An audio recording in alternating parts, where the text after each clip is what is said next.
Metzengerstein by Edgar Allan Poe. Pestes eram vivis moriens tua mors, ero Martin Luther.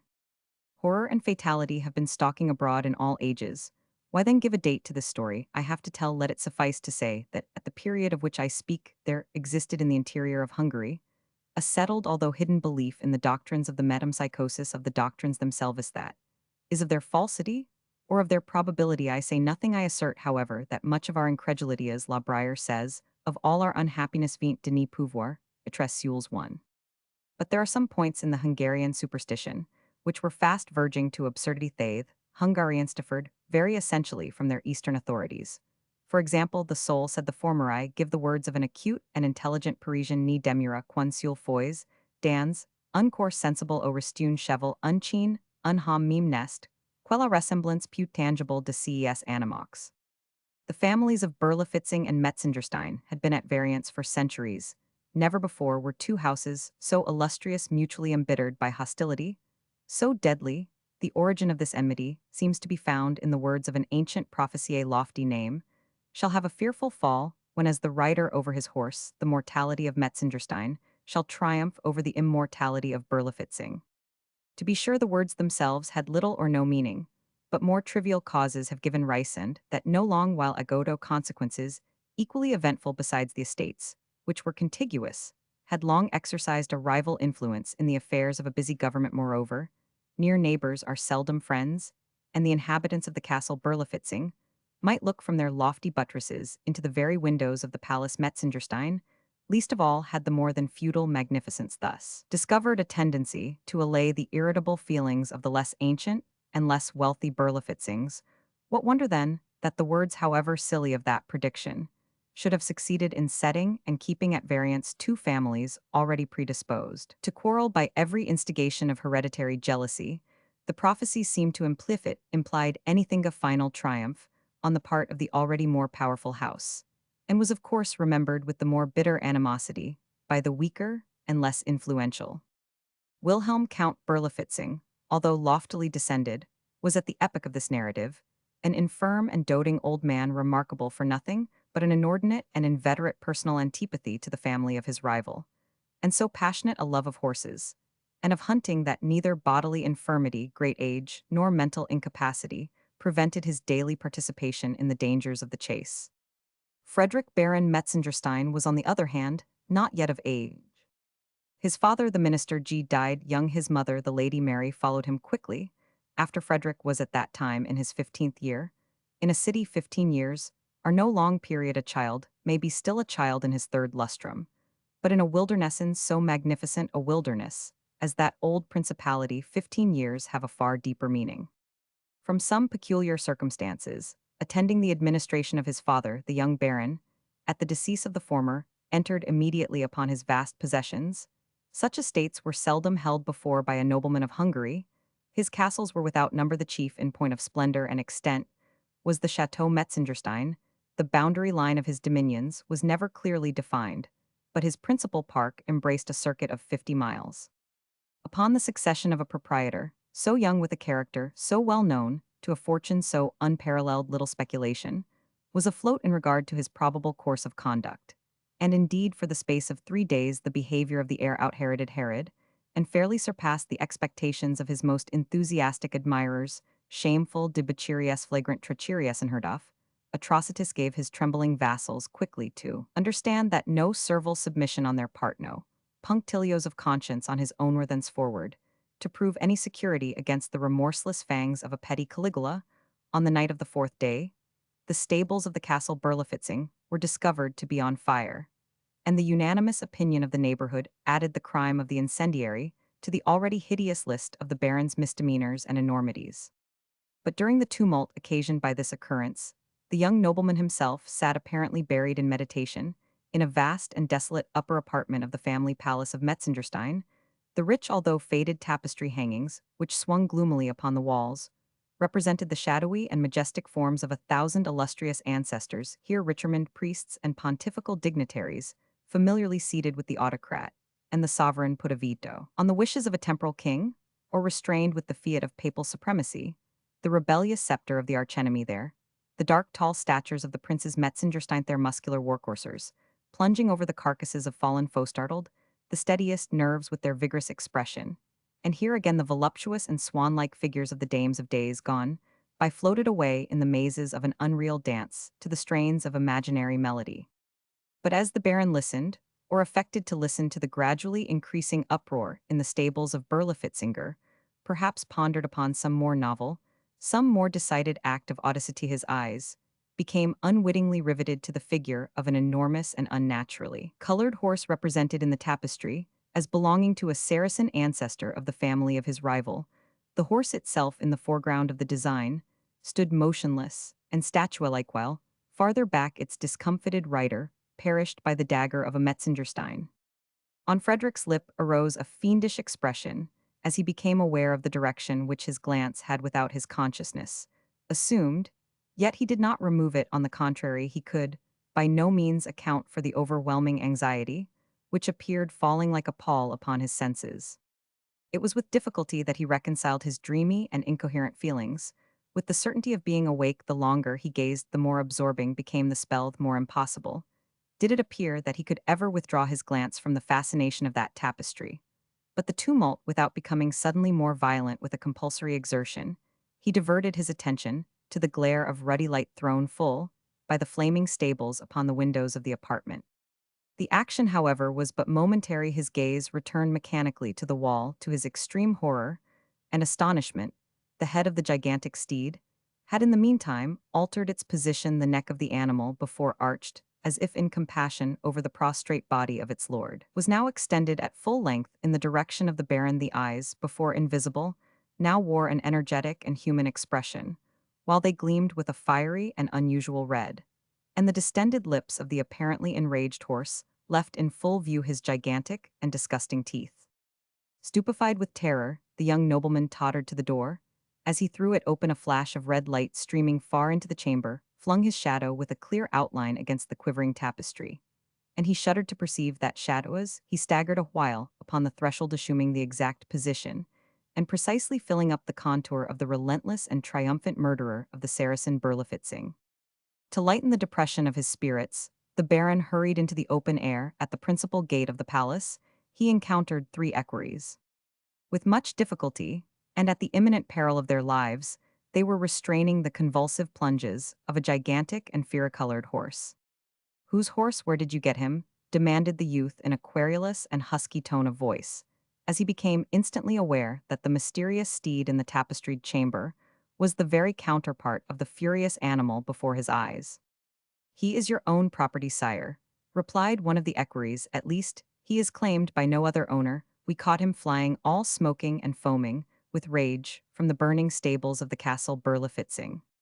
Supposing him to have belonged to the old count's stud of foreign horses, we let him back as an estray. But the grooms there disclaim any title to the creature, which is strange, since he bears evident marks of having made a narrow escape from the flames. The letters W Roman 5b are also branded very distinctly on his forehead," interrupted a second equerry.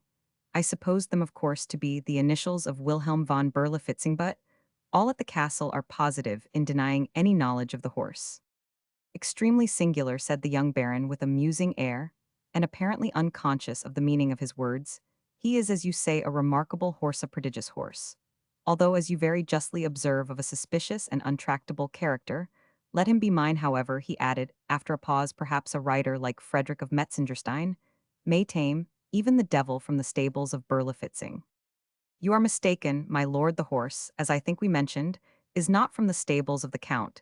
If such had been the case, we know our duty better than to bring him into the presence of a noble of your family."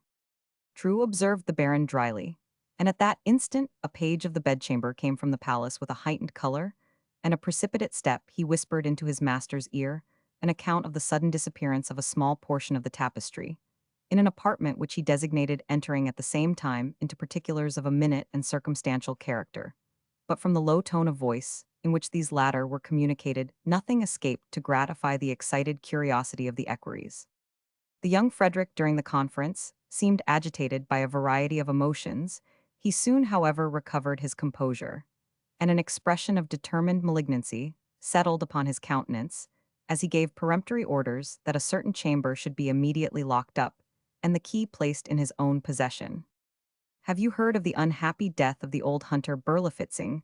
said one of his vassals to the baron, as after the departure of the page, the huge steed which that nobleman had adopted as his own plunged and curveted with redoubled fury down the long avenue, which extended from the chateau to the stables of Metzengerstein. "No," said the baron, turning abruptly toward the speaker. "Dead, say you?" "It is indeed true, my lord, and to a noble of your name will be, I imagine, no unwelcome intelligence." A rapid smile shot over the countenance of the listener. "How died he?" "In his rash exertions to rescue a favorite portion of his hunting stud, he has himself perished miserably in the flames." "Indeed," ejaculated the baron, as if slowly and deliberately impressed with the truth of some exciting idea. "Indeed," repeated the vassal. "Shocking," said the youth calmly, and turned quietly into the chateau. From this date, a marked alteration took place in the outward demeanor of the dissolute young Baron Frederick von Metzengerstein. Indeed, his behavior disappointed every expectation, and proved little in accordance with the views of many a maneuvering mamma, while his habits and manner still less than formerly offered anything congenial with those of the neighboring aristocracy. He was never to be seen beyond the limits of his own domain, and in this wide and social world, was utterly companionless unless, indeed, that unnatural, impetuous, and fear-colored horse, which he henceforward continually bestrode, had any mysterious right to the title of his friend. Numerous invitations on the part of the neighborhood for a long time, however, periodically came in. "Will the Baron honor our festivals with his presence? Will the Baron join us in a hunting of the boar Metzengerstein? Does not hunt Metzengerstein, will not attend," were the haughty and laconic answers. These repeated insults were not to be endured by an imperious nobility. Such invitations became less cordial as frequent in time, they ceased altogether. The widow of the unfortunate Count Berlifitzing was even heard to express a hope that the Baron might be at home, when he did not wish to be at home, since he disdained the company of his equals, and ride when he did not wish to ride, since he preferred the society of a horse. This, to be sure, was a very silly explosion of hereditary pique, and merely proved how singularly unmeaning our sayings are apt to become when we desire to be unusually energetic. The charitable nevertheless attributed the alteration in the conduct of the young nobleman to the natural sorrow of a son for the untimely loss of his parents, forgetting, however, his atrocious and reckless behavior during the short period immediately succeeding that bereavement. Some there were indeed who suggested a too haughty idea of self-consequence and dignity. Others again, among them may be mentioned the family physician, did not hesitate in speaking of morbid melancholy and hereditary ill health, while dark hints of a more equivocal nature were current among the multitude. Indeed, the Baron's perverse attachment to his lately acquired charger, an attachment which seemed to attain new strength from every fresh example of the animal's ferocious and demon-like propensities, at length became in the eyes of all reasonable men a hideous and unnatural fervor. In the glare of noonette, the dead hour of night and sickness, or in health and calm, or in tempest, young Metzengerstein seemed riveted to the saddle of that colossal horse, whose intractable audacities so well accorded with his own spirit. There were circumstances, moreover, which, coupled with late events, gave an unearthly and portentous character to the mania of the rider, and to the capabilities of the steed. The space passed over in a single leap had been accurately measured, and was found to exceed by an astounding difference the wildest expectations of the most imaginative. The Baron, besides, had no particular name for the animal, although all the rest in his collection were distinguished by characteristic appellations. His stable, too, was appointed at a distance from the rest, and with regard to grooming and other necessary offices, none but the owner in person had ventured to officiate or even to enter the enclosure of that particular stall. It was also to be observed that, although the three grooms who had caught the steed as he fled from the conflagration at Berlifitzing had succeeded in arresting his course by means of a chain bridle, and Nusate, no one of the three could with any certainty affirm that he had, during that dangerous struggle, or at any period thereafter, actually placed his hand upon the body of the beast. Instances of peculiar intelligence in the demeanor of a noble and high-spirited horse are not to be supposed capable of exciting unreasonable attention, especially among men who, daily trained to the labors of the chase, might appear well acquainted with the sagacity of a horse, but there were certain circumstances which intruded themselves perforce upon the most skeptical and phlegmatic, and it is said there were times when the animal caused the gaping crowd, who stood around to recoil in horror from the deep and impressive meaning of his terrible stamp times, when the young Metzengerstein turned pale and shrunk away from the rapid and searching expression of his earnest and human-looking eye. Among all the retinue of the Baron, however, none were found to doubt the ardor of that extraordinary affection, which existed on the part of the young nobleman, for the fiery qualities of his horse at least none, but an insignificant and misshapen little page, whose deformities were in everybody's way, and whose opinions were of the least possible importance. His ideas are worth mentioning, at all had the effrontery to assert that his master never vaulted into the saddle without an unaccountable and almost imperceptible shudder, and that upon his return from every long-continued and habitual ride, an expression of triumphant malignity distorted every muscle in his countenance. One tempestuous night Metzengerstein, awaking from a heavy slumber, descended like a maniac from his chamber, and mounting in hot haste, bounded away into the mazes of the forest. An occurrence so common attracted no particular attention, but his return was looked for with intense anxiety on the part of his domestics, when after some hours' absence the stupendous and magnificent battlements of the Chateau Metzengerstein were discovered crackling and rocking to their very foundation, under the influence of a dense and livid mass of ungovernable fire. As the flames when first seen had already made so terrible a progress that all efforts to save any portion of the building were evidently futile, the astonished neighborhood stood idly around in silent and pathetic wonder. But a new and fearful object soon riveted the attention of the multitude, and proved how much more intense is the excitement wrought in the feelings of a crowd by the contemplation of human agony than that brought about by the most appalling spectacles of inanimate matter. Up the long avenue of aged oaks which led from the forest to the main entrance of the Chateau Metzengerstein, a steed bearing an unbonneted and disordered rider was seen leaping with an impetuosity which outstripped the very demon of the tempest. The career of the horseman was indisputably on his own part, uncontrollable. The agony of his countenance, the convulsive struggle of his frame, gave evidence of superhuman exertion, but no sound save a solitary shriek escaped from his lacerated lips, which were bitten through and through in the intensity of terror. One instant, and the clattering of hoofs resounded sharply and shrilly above the roaring of the flames and the shrieking of the Winsenother, and clearing at a single plunge the gateway and the moat, the steed bounded far up the tottering staircases of the palace, and with its rider disappeared amid the whirlwind of chaotic fire. The fury of the tempest immediately died away, and a dead calm sullenly succeeded. A white flame still enveloped the building like a shroud, and streaming far away into the quiet atmosphere shot forth a glare of preternatural light, while a cloud of smoke settled heavily over the battlements in the distinct colossal figure of a horse.